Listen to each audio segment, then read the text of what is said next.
Informs her supervisor that she's quitting. Afterward, Kristen, carrying a cake, returned to her home. As she and her mother were decorating, she received a check from her husband, for this small amount of money was not nearly enough to support Kristen's family. That night, after unwrapping gifts and reading a story to her daughter, one of her daughters found her, saying that someone had called, threatening her about a debt. Angry, Kristen returned the call and then took a beer from the fridge to drink. Just then, it turned out to be David, who had found her address and came over. Upon arriving at her home office, David invited Kristen to help him deal with some supernatural cases the church was facing. During the conversation, David told Kristen that Orson's wife also believed Orson was possessed by a demon.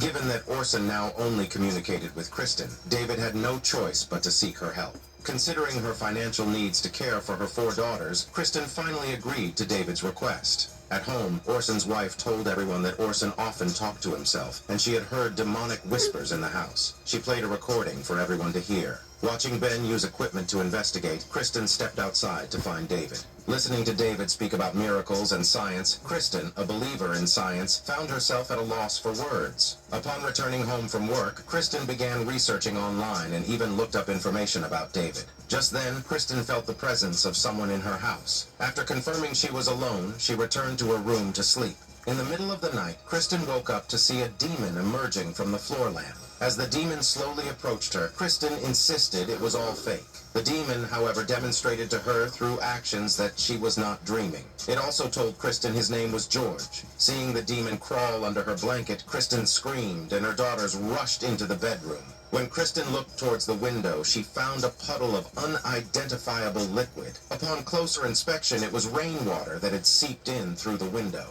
The next day, Kristen told her doctor about the previous night's events. Upon hearing that Kristen was investigating a demon possession case, the doctor prescribed her some sleeping pills. Upon leaving, Kristen and the others returned to Orson's home. Ben informed everyone that the so-called demonic whispers were merely the result of soap clogging the dishwasher, and demonstrated it to everyone. Kristen praised Ben, who told her that he was actually an atheist, and informed her that David was in training to become a priest. Since it was confirmed that there were no demonic whispers, Kristen and David returned to the interrogation room and had Orson write a few letters. After looking at the letters Orson wrote, Kristen stated she couldn't see anything wrong. They exchanged pleasantries before returning to their respective homes. Upon returning home, Kristen chose not to take the sleeping pills. Instead, she pasted papers with text onto her ceiling. As expected, the demon found Kristen again in the wee hours. This time, it held a knife, prodding Kristen to solve riddles with it. Seeing Kristen's reluctance, the demon cut her hand without hesitation.